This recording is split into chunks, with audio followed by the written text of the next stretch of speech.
Thank you. You're All welcome. right, it is 6 p.m. It's our May 1st, 2023 workshop meeting. Mary Ann, can I get roll call? Mayor Young, Here. Vice Mayor Brandon, Here. Councilmember Diambra, Here. Councilmember Painter, Here. Councilmember Satori. Here. All right, the first agenda item tonight is council discussion to revise the existing definition of veterinary office. Good evening, Madam Mayor, council members. The discussion that we have today in front of you is pertaining to the definition change, potential definition change of veterinary office. Just as background, at the April 13th village council meeting, which was approximately maybe 2 weeks ago, it was discussed that during the ordinance that we had in front of us, which was Ordinance 0523, that we would potentially change the definition of the veterinary office to require an outdoor area for post-treatment, as well as potentially removing the 24-hour emergency care from the definition. So after that meeting, we actually looked into it and took out some of the requirements that were in there and revised it based on the council discussion at the meeting. On my memo, if you refer to the bottom portion of the memo, it says, please note that there are an existing veterinary facility in the same zoning district or same area that does not meet this outdoor requirement. So if we do happen to adopt this code, that you might be creating potentially a legal non-conforming structure. However, if the council did want to proceed, then the process would be LPA, first reading by the village council, and then second reading by the village council. And then I'm open to any conversations or discussions that the council may have. Okay, thank you, Lance. Council? Any questions, comments? I know we've talked about this a few times, but I just saw this again, and it struck me as, is it too restrictive that the veterinary offices shall include an outdoor area to the rear of the facility? And I understand why we want it in the rear, but what if the property is configured such that it could be on either side, to the left or to the right? I don't want to overthink this, but if it's saying it has to be in the back, what if there's a property that, like one that we similarly just went through, that the green space could be on the either side of it? Mm-hmm. I just don't want to get so done. And if it's not an issue, it's something that we could address on a case-by-case basis, and that's fine. Time to move forward with this, but I don't want to recreate another wheel. That's a good point. I guess the question is, do we want to create something that requires people to come forward with a variance? I think we all agreed that 24-hour emergency care was not a component that we were looking to include, since there are other facilities available. I think I said at the time that I thought may was the right word. Dr. Joy's office is on Cypress. She does not have an outdoor area to the rear, and that's the office that we would be placing in nonconformity. And I think we've always had a policy that we would not take actions that put people in the nonconformity. Now, if we were to do that, we'd have to grandfather her in some way, shape, or form. But I still think May is sufficient. They'd still come before us with what their plans are anyways, I believe. Correct, Lance? Correct. Yeah. So I think when it says May, then we do still have the opportunity to look at it on a case-by-case basis. And I kind of agree with Rick. I don't know if I want to make it an absolute mandatory requirement, because in some cases it may not be necessary. Or, as you said, it may be in a different location. Yeah, I hadn't picked up on that rear, but I assume that's because of a buffering and not being able to see it from the streets. Is that? But if it is on the side, you can buffer it just as easily. But that does create a very tight requirement for, you have to find a very specific property to be able to make that work. But I don't know if I have, as far as it having an outdoor area, I don't know if I know enough about veterinary offices to know if that has to happen or not, but I do think it's a little stringent to require it to be in the rear. Sis, can you give us is there any history on why it was in the rear? Because that rear was already in the definition, Yeah. correct? Is there any history of why it was rear specifically, or? Unfortunately, I was not with the village at that time. I did a little bit of searching. I know that it was adopted in 2013. I looked through the minutes, but I didn't see anything that really said a discussion on why it was the rear per se. Mm-hmm. So I can't, unfortunately, answer that portion of it. I know from what we've heard from some vets, that typically speaking, the reason why they have that outdoor area is exactly what the code kind of entails, which is for post-op surgeries or whatnot, so dogs or other pets can walk and, alleviate themselves or whatnot after their surgeries. So as far as the location, that I'm not 100% sure on. I think probably just saying like a designated area. So then there's flexibility of putting it wherever. And just for some history again, because I know this is one of the things I brought up when I talked to a vet, the biggest thing with the designated area was to prevent spread of disease, because you have sick pets going there. So that was the Correct. biggest thing. Not so much every animal they just need, it's like specifically to not spread disease in other areas. Correct. Just for the council to consider, so this is a special exception use. Our special exception criteria, actually in a couple of different places, is very,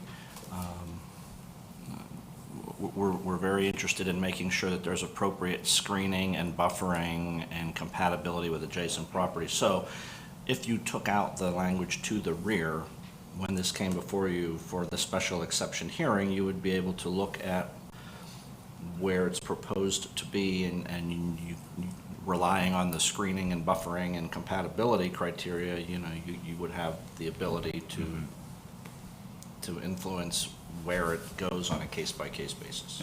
Yeah. Yeah, I think if it read veterinary offices, now again, I'm going to lobby for the word may, but may include an outdoor area adjacent to the facility. And then that would give us that flexibility.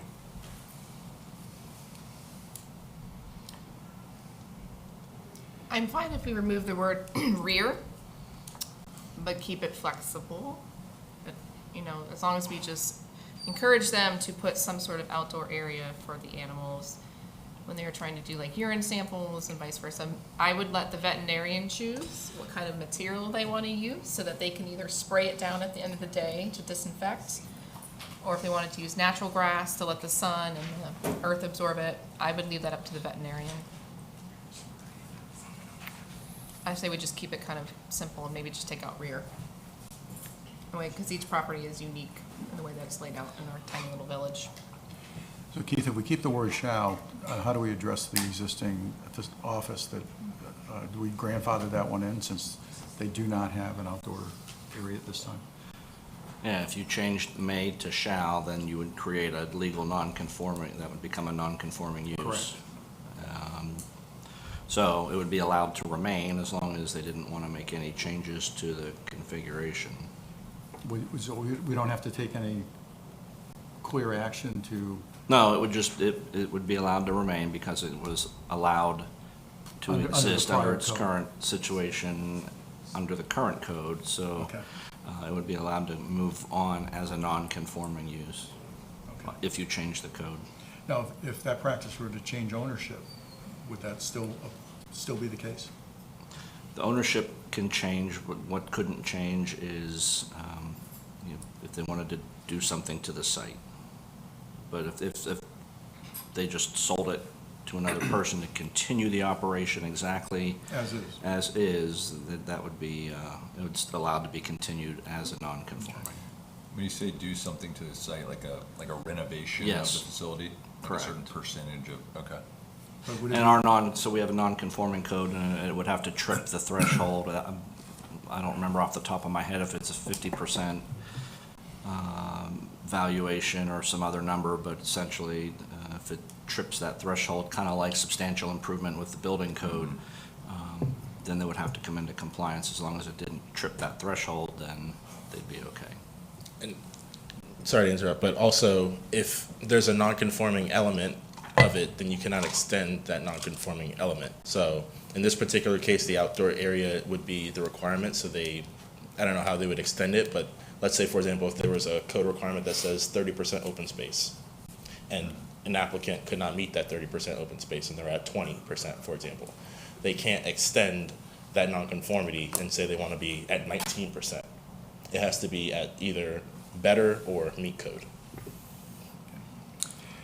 I guess another question, so I know there's a possibility of a new vet practice going in North Cyprus. And if we didn't change the rear, to the rear of the facility, is that gonna create an issue? I don't know that property well enough to know if that's gonna jam them up. I don't think it creates any adverse results for the new practice. It's the existing practice. But again, since they have to come to us anyways for approval, just as a general requirement, that's why I'm saying I think the word may still is sufficient, because we can still has to come to the council, we still have to approve it. So if we feel that it's appropriate to have that area, we can require it. If there's some reason why it's not necessary and they can convince us of that, we have that flexibility, right? If the council decides that something requires a condition, then you can implement conditions. As part of the special, yeah. We'll flip it the other way, because I know I've said it a couple of times, I don't want to sound like a broken record, but if the council up here receives the application, we know what we've talked about and the concern with spray and disease or whatever. Future councils might not have history of what we talked about and, when concern of vet practice. So if you flip it, if it says shall, could they apply for a variance to not include it? No, you're not, your use variance is legally not permissible, so that would not be the type of thing you could get a variance from. If you want the use to require that, then it has to require it. And that's why I'm trying to make the case that maybe may is the appropriate word here. I guess I just can't see vet practice not having a place for the animals to relieve themselves. Well, the one that exists now doesn't technically have it. They could make something in the alleyway, but they have parking issues, so they are utilizing right now every part of their property for client parking. And that's a whole other issue. I am thinking about that one, but as far as, I'm thinking moving forward though, so and it doesn't have to be huge, we talked about this before, it doesn't have to be a huge spot, but just something, consideration. And again, I'd be open to the veterinarian choosing what kind of materials they use, so that way it can stay clean, whatever works for their staff to maintenance. Well, I'm fine with the word may for now. Yeah, we're not dictating, to I your know. point, Lori, I we're know, not I'm trying to dictating that keep it element. simple. Yeah. I think the current one would be okay for now, if we kept it at may. It works now, the current vet. Whatever they're doing, it works. But if they needed to add something, then they're gonna maybe have issues with providing parking, and that's a location issue, but then that was the only zone that allowed veterinarian practices that some were coming at too, is us looking outside the box, maybe help veterinarians find a better location.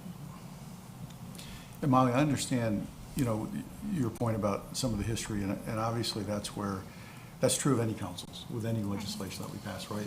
You hope that there's somebody who can provide some continuity and some history about the thought process that went into something that occurred, whether it's the village attorney, whether it's somebody sitting on the council, maybe somebody like our former mayor, Pat Watkins, who can maybe speak to some issues too from time to time. But I think there'll always be people around that can bring forth history if and when it's necessary. So,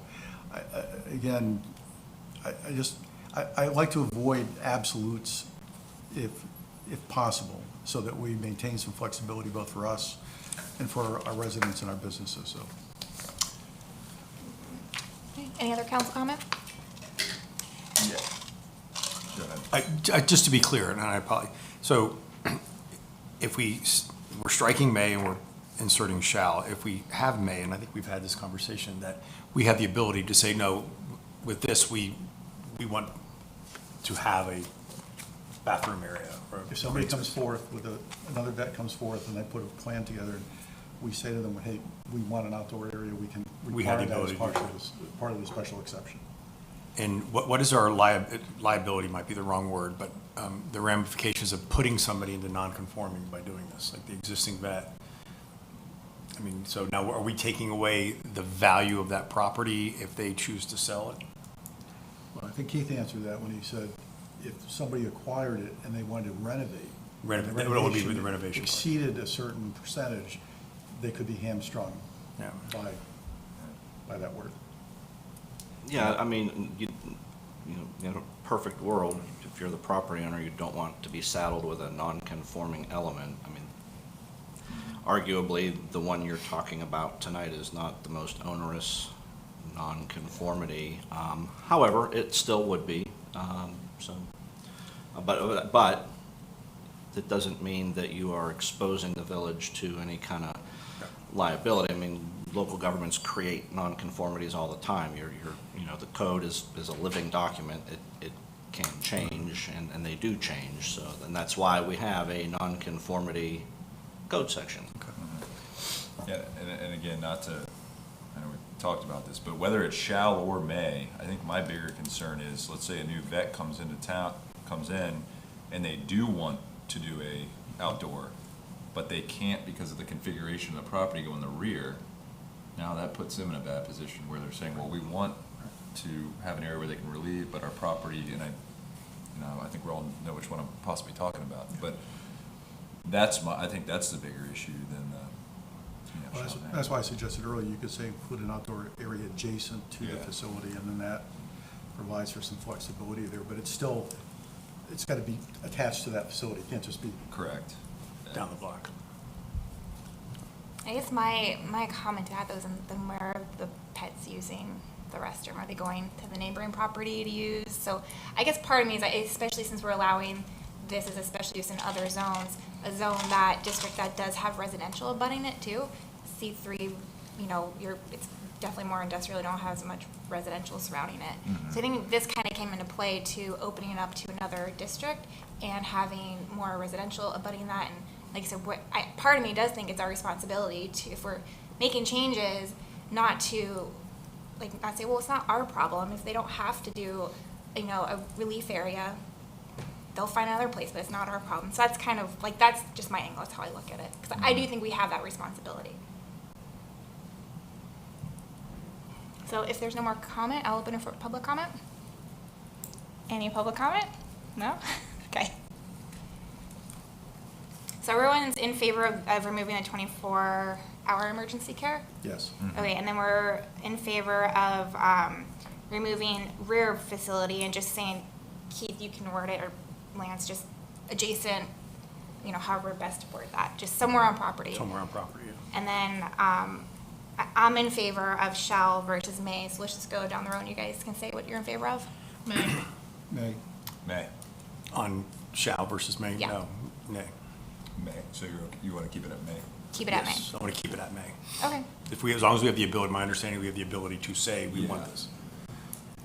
So Okay. just for my record, just so I can write it down. So we're keeping the may portion of it. Yes. Changing the wording so it says adjacent area or something to that extent. Correct. And then removing the 24-hour emergency care. Correct. Correct. Yeah, and I think it'll be important, it's not just adjacent, but on the same Okay. lot or Yeah. parcel, whatever, Yeah. whatever Word it. terminology we need to use. Okay. On the subject property parcel. All right, moving on, agenda item 2, discussion on sea turtle protection ordinance. Lynn? Hi, I'm Lynn Britt for the Building Department.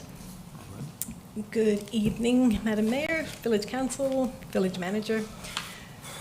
So the item before you now regards sea turtle lighting protections, and I'm going to spend about 5 minutes on this and then answer any questions you may have.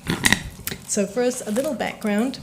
The current process has been working well, and the village works in conjunction with the Palm Beach County Environmental Resources Management. The Village of Tequesta Code Enforcement enforces any code violations. The item is before you because the state of Florida has issued a model sea turtle lighting ordinance, and this is good timing to consider updating the village's ordinance.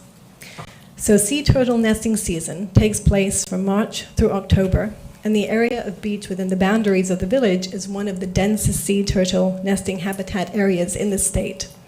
Sea turtles are critical to the biodiversity of the ocean, and without them, the many marine species that humans harvest would be lost. The main human threat to sea turtles is artificial lighting, and sea turtles instinctively head toward the brightest area on the horizon, which is generally the water's surface reflecting the light from the stars and the moon. Sea turtles become disoriented by artificial lights and can head in the opposite direction toward land. Lights from buildings that can be seen from the beach distract and disorient sea turtle hatchlings, and bright lights can also deter a mother sea turtle from nesting, and it may turn back and dump its eggs in the ocean, causing their demise. A single artificial light in the opposite direction can cause hundreds of misdirected hatchlings to be killed on roads and parking lots, become dehydrated, and increase their chance of being killed by predators. While the village has an existing sea turtle ordinance, it incorporates lighting standards from 1984, whereas the most up-to-date standards are the lighting standards of the FWC, the Florida Fish and Wildlife Conservation Commission, which is the lead agency responsible for protecting Florida's sea turtles. In addition, the state of Florida now has a model sea turtle lighting ordinance which incorporates these most recent lighting standards. So accordingly, the draft ordinance before you for discussion is based on the state of Florida model ordinance and incorporates the latest FWC lighting standards. In addition, per a previous request by council, the Excel chart provided details the differences between the village ordinance and the Palm Beach County ordinance. And those main differences are that the village ordinance contains outdated reference material, while the village ordinance contains provisions for mechanical beach cleaning. The Palm Beach County ordinance does not, because mechanical beach cleaning is permitted through the FDEP. The language of the village ordinance states that community development is responsible for sea turtle plan reviews, where in actuality, Palm Beach County Environmental Resources Management does that plan review. So the draft ordinance before you, based on the state model ordinance, is more stringent than the current village ordinance in the following ways. The draft ordinance contains the updated lighting standards. It incorporates the entire R3 district, and a sea turtle lighting plan is required not only for new construction, but also for new windows and doors. The draft ordinance adds a new requirement for an annual public notice, and the draft ordinance establishes a sea turtle fund. So the main FWC lighting guidelines are threefold. Lighting must be kept low, shielded, and long. So low means that fixtures are to be mounted as low as possible, with bulbs producing the lowest lumens necessary. Shielded means that the fixtures are to be covered and downward directed.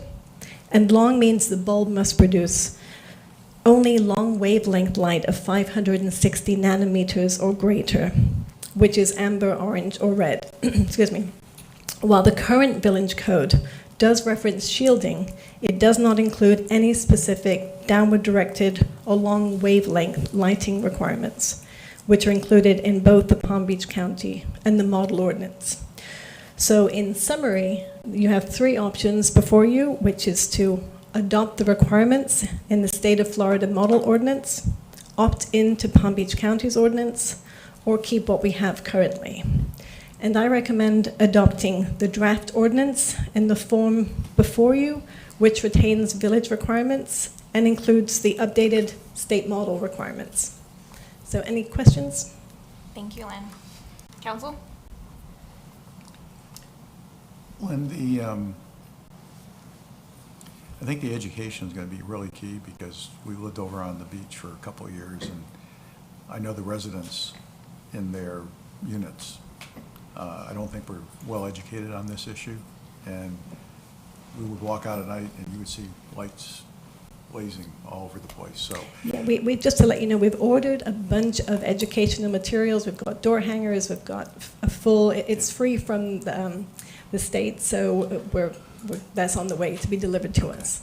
So as part of that process, will you be meeting with the HOAs? Will you be?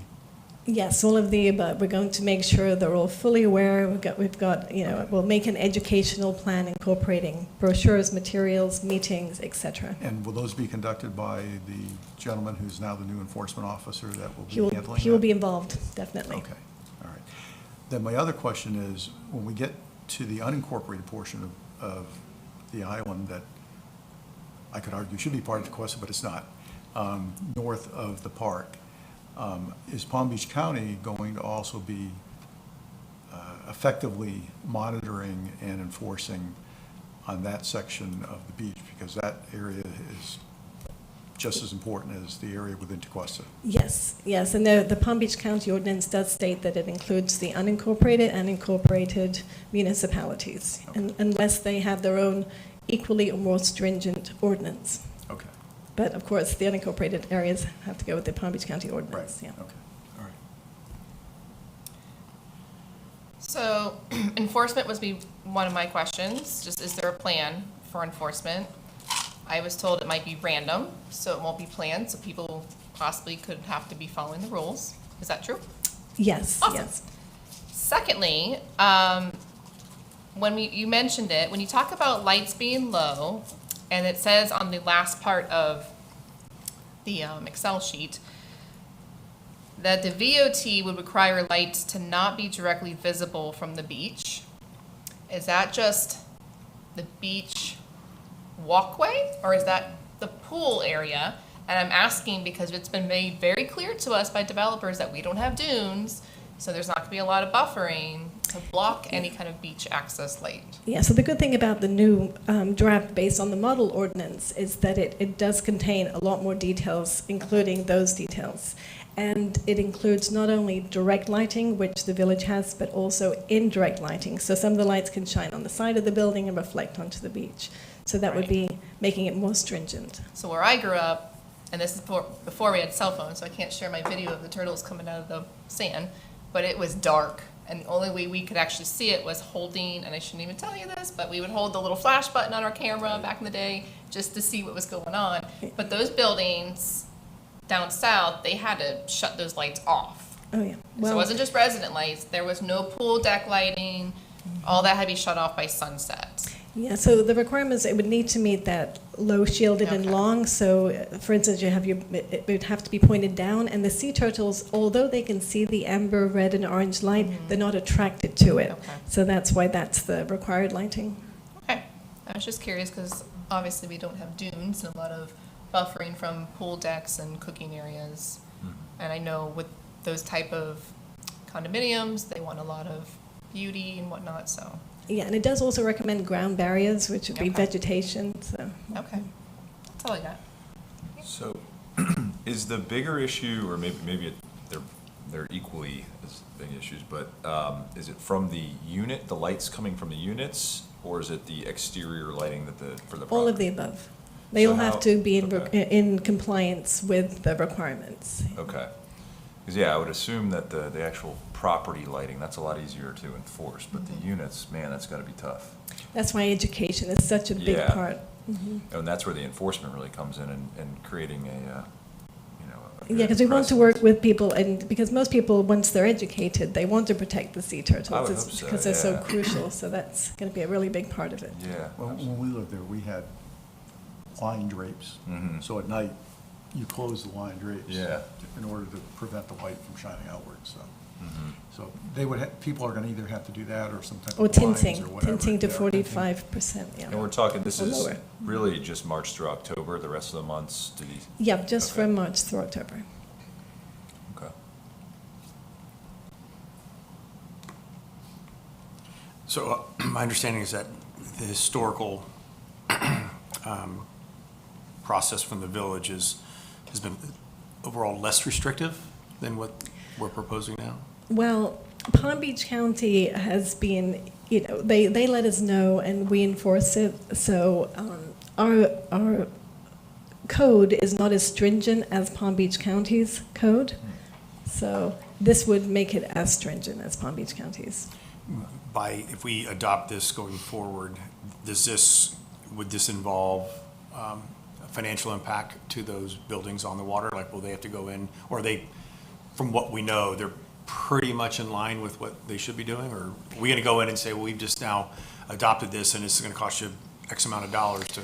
No, so because the history of it is that it has been being enforced and working well. So we did get recently some, information from Palm Beach County with properties we've been in touch with, and they want to come into compliance. So their main questions are, what are we doing wrong? How can we fix the situation?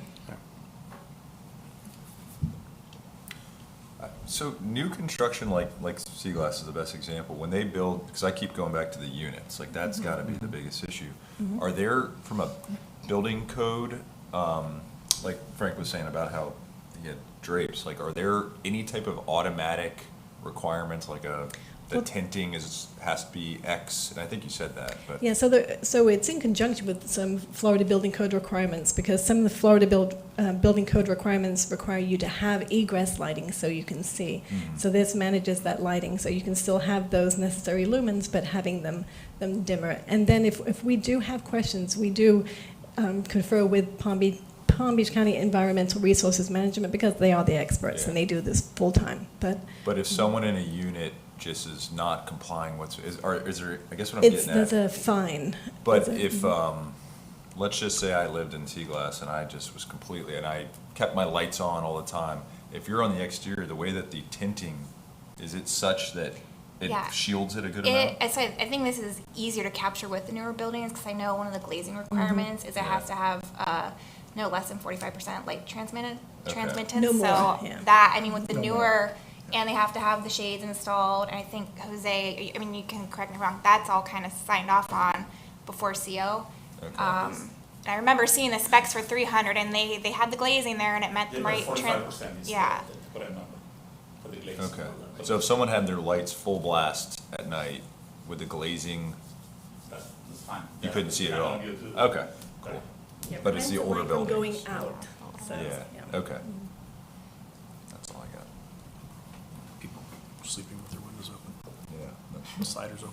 So you mentioned the Palm Beach requirements and the state requirements, and I know Palm Beach is more stringent than a current code.